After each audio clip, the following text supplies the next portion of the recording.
Okay, in our exploration of classical civilizations in Han Dynasty China, we're going to take a look at another philosophy. We're going to take a look at the philosophy of legalism. Now, the philosophy of legalism actually predates the Han Dynasty, but they also employed it just like they did Confucianism. Alright, so let's take a look at what legalism is all about. First of all, to understand legalism, you're going to need to know who this guy is. This is Han Feizi.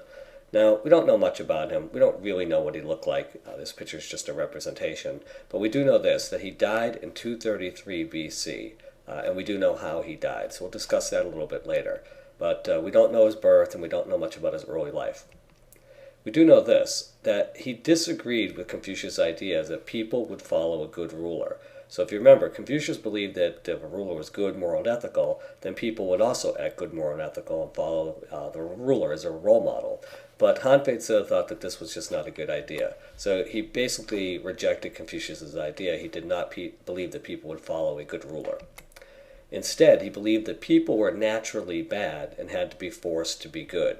Okay, so Confucius thought people were naturally good and they become bad because of their situation or their environment. But Han Feizi thinks the opposite. He thinks that people basically are born bad, and if you want them to be good, you have to force them to be good. Okay, let's take a look at four legalist ideas then.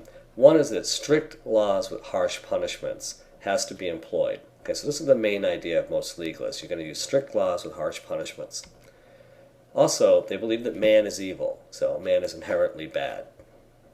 The third one is that greed was the motive for all actions. So the reason that people do the things that they do is simply that they're greedy, they're looking for some kind of gain. And then the last one, strength, not goodness, was a ruler's greatest virtue. So the legalists didn't believe that being good, moral, and ethical was the key to being a strong ruler. They believed that what made a ruler strong was the ability to be ruthless and to do whatever he had to do to stay in power. Hence, this picture on the right is actually a cartoon version of the first emperor of China, the Emperor Qin, who actually ruled as the first emperor in a fairly ruthless way. Alright, let's also take a look at this. This is called the Han Feizi. Now, Han Feizi is also the famous legalist, but this book is named after him. This is very typical of Chinese philosophers, that the books were often named after the people who wrote them. So let's take a look at what's inside the Han Feizi. Alright, first of all, you can't control people with love or ritual. Do it with fear and rewards and punishments. Okay, so this quote shows us this common idea that you basically reward people when they're good, you punish them when they're bad. But the overall emphasis is to make people afraid of you. So fear is the motivator for how you get people to do things. So fear and rewards and punishments. Criticism of the government should be harshly punished. So the legalists didn't believe that people should be allowed to criticize their government, and if they did, they would be punished for doing so. Burn all books that don't agree with the state. Now, this is what most dictators usually do, that they don't like what people have to say in writing, so they collect all the books and they burn them, and they only let people speak who speak favorably of the government. Education for the people is positively harmful. Teach the peasants only to grow food and fight. So the legalists weren't pro-education. They didn't think education was a good thing. They basically wanted to keep the peasants ignorant and just have them either grow food when they needed it and also fight when the government called upon them to do so. Reward them when they do these well, squash them when they don't. Okay, so that shows you how harsh the legalists were. Charity only encourages laziness, so no charity or compassion for the weak. So legalists didn't believe that it was a good thing to help the poor or help the elderly or maybe even help people who are sick. Essentially, they thought that people were lazy if they didn't do what the state wanted them to do, and hence giving charity was seen as weakness. Attack your neighbor when you are strong, appease him when you are weak. So attack your neighbor when you can, but when you're not strong enough to attack him, just sort of make friends with him. But of course, once you're strong enough, then you could attack him. It doesn't seem like a nice way to approach foreign policy, but the idea here is that you want to stay in power, even if it means sort of stabbing your friends and your neighbors in the back. Okay, assign one man to each office and do not let men talk to each other. They didn't want people in government talking to each other because what they might actually talk about is how they don't like the government is being run. And so by making people in government sort of keep quiet and work by themselves, it prevents anybody from recognizing that perhaps government isn't doing what it's supposed to do. Moreover, the people will bow naturally to authority, but few of them can be moved by righteousness or doing the right thing. Confucius was one of the greatest sages in the world. He perfected his conduct, made clear the way, and traveled throughout the areas within the four seas. But in all that area, those who rejoiced in his benevolence, admired his righteousness, and were willing to become his disciples, numbered only 70. And in this sense, Han Fei-tzu might be correct. Confucius did not have a lot of followers. He had very few followers.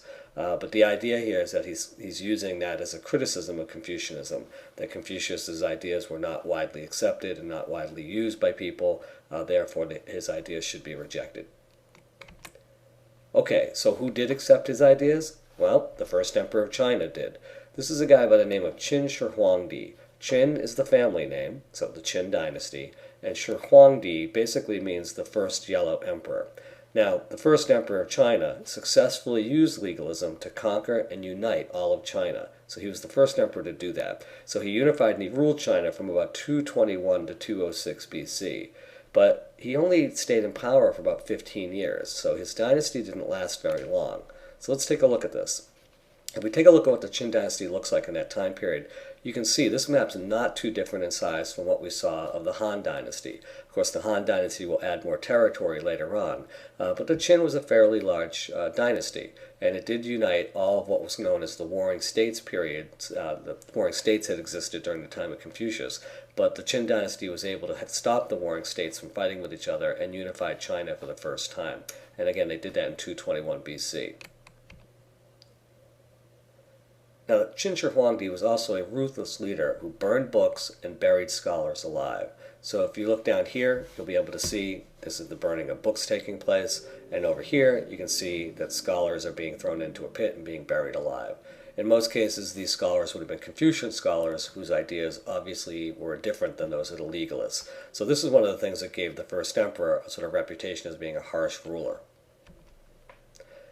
Okay, ironically, one of the first things that he did was actually to execute Han Fei-tzu. Now, this image here just shows an execution from ancient China, probably around the turn of the last century. But essentially what happened to Han Fei-tzu was that the first emperor of China followed what he said. And there was actually another legalist at the time, a man by the name of Li Si, who basically didn't trust Han Fei-tzu and convinced the first emperor that Han Fei-tzu was actually plotting against him. So Han Fei-tzu was executed. There are different versions of the story. Some have him being quartered, meaning that they tied his arms and legs to 4 different horses and sent him different ways. And another version has him dying a death of 1,000 slices. But either way, it was a sort of horrible, painful death. But it was typical of what legalists would have done to people. Remember, they used rewards or harsh punishments. So I guess the moral of the story here is to be careful what you preach. Han Fei-tzu preached to the first emperor, don't trust anybody, punish people all the time, make them live in fear, and that will make you stay in power. And ironically, what happened with Han Fei-tzu is the first emperor did just that, and as a result, Han Fei-tzu was executed. So you may get what you ask for. That might not be such a good thing. Alright, so in the long term, this wasn't good for the Qin dynasty, because in the end, the Qin dynasty only lasted 15 years. You may know that the Qin dynasty is famous for having built the Terracotta Army. That's a famous archaeological site in China. But of course, that army was buried underground and destroyed by peasants in a revolt shortly after the death of the emperor, and the dynasty itself collapsed not too long after that. So the first emperor of China, the Qin dynasty, embraced legalism as a philosophy, but as a result, the dynasty only lasted 15 years. And what we know about the Han dynasty is that they'll use a little bit of legalism, but they primarily embrace Confucianism, and the Han dynasty will last 400 years. So it basically shows that by picking a harsh rule of law may not necessarily be the best way for a government to go. Okay, so this is what I want you to think about. I want you to consider the following question. Is the United States a legalist society or not? Okay, so are we legalist? Are we Confucianist? Now, oftentimes students will discuss this. We have a rule of law, we have courts, but there's a really simple way to understand whether we're a legalist society, and that's just to turn on television. And here are some examples. If I turn on TV at any given time, I'm going to find shows about police officers and cops. I'm going to show court TV, different judges, Judge Judy, Judge Wapner from the past. There's Animal Court, there's People's Court, there's Divorce Court, and there's a whole host of drama shows that are on TV that deal with legal issues as well. So if you've ever watched any of these shows on television, then you're sort of being introduced to the concept of legalism in many respects, rewards and punishments. Alright, so here's another example to help us answer that question of whether we're a legalist society or not. And that's the Santa Claus is Coming to Town. Now this is actually a song. I'm going to take a minute here. I'm going to sing this song for you. And as I do, I want you to look at the lyrics, and I want you to consider, as you look at the lyrics, what aspects of the song might be legalist, okay? And what aspects of the song might reflect, let's say, Confucianism. So which aspects of the song are legalist, and which aspects of the song are Confucian. Alright, so let's take a look at what we got. Okay, so here are the lyrics on the right, and I'll just get the song started right now, and we'll listen to it as I sing along. Here we go.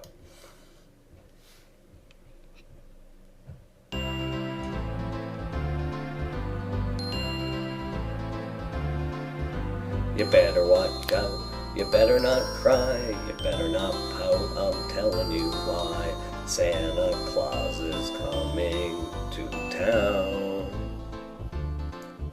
He's making a list, he's checking it twice, he's gonna find out who's naughty and nice. Santa Claus is coming to town. He sees you when you're sleeping, he knows when you're awake. He knows if you've been bad or good, so be good for goodness sake. Oh, you better watch out, you better not cry, you better not pout, I'm telling you why. Santa Claus is coming to town. Okay. Enough of that. Let's see what that's all about. So if you're thinking about which aspects of those lyrics are legalist and which aspects of those lyrics are actually Confucian. So here's what we'll take a look at. Let's take a look at that first line. You better watch out, you better not cry, you better not pout, I'm telling you why. Santa Claus is coming to town. Now, everything in those lyrics right there, those red lyrics, are essentially legalist. I mean, it's actually kind of scary, right? Watch out, better not cry, better not pout, I'm telling you why. It's almost like it's a threat. It's not quite sure what's going on there, but it's kind of a scary thing. Let's take a look at the next paragraph. He's making a list and checking it twice. And the first thing I think is, like, what kind of list is that? Like a hit list? I mean, this is kind of scaring me. He's going to find out who's naughty and nice. Santa Claus is coming to town. So again, this aspect of the song is also legalist as well. There's this sort of emphasis on maybe he's going to look at his list and reward some people and punish others, but it's definitely legalist. Alright, let's take a look at the next verse. He sees you when you're sleeping. He knows when you're awake. He knows if you've been bad or good. So again, there's this emphasis on being good or bad, maybe rewards and punishments. It's kind of creepy, that this old sort of bearded guy is like watching you sleep is kind of a creepy sort of situation. But then all of a sudden the last line says, so be good for goodness sake. That's different than the rest of what we've seen in the song. Up to this point, everything is legalist. It's harsh, it's scary, it's threatening. And then all of a sudden there's this, oh, by the way, be good for goodness sake aspect of the song. And then it continues, oh, you better watch out, you better not cry, you better not pout, I'm telling you why. So it ends with a threat again, the threat of punishment. Again, a legalist aspect. So here's this song, if you look at it, 98% of this song is legalist, and maybe one small percent, 2%, is about being good for goodness sake, which is exactly what Confucius said. If you're being good only because you're trying to avoid punishment, then you're not really being good. And that's exactly what legalists say, that you should be good or else. But if you're being good simply to avoid punishment, then you're really not being good. Confucius, on the other hand, said you should be good because it's the right thing to do. And by doing the right thing, other people will see that it's the right thing to do, and they too will want to be good. So Confucius is essentially saying, be good for goodness sake. That's what that means. The problem is that in legalism, that's not emphasized.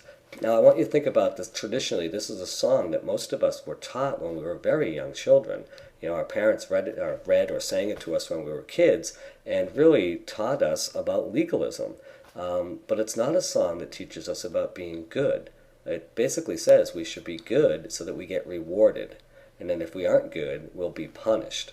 But it never really emphasizes the good for goodness sake part. In fact, if you look at the way this song works, it's sort of put in there as if it's an afterthought. So again, the one aspect that's Confucian is really minimal, but the aspects that are legalist are quite large. And that's important that you understand that because, again, this is a song that we teach all our children from a very early age. And so we're basically instilling the concept of legalism into our children right away, when perhaps maybe what we should be doing is taking a look at the Confucian view of things and trying to promote goodness, for the sake of just being good. That might be something better to emphasize in our children. It also might make the transition from the myth of Santa Claus to the reality of Santa Claus a little bit less traumatic for kids when they find out that Santa isn't quite what they thought he was.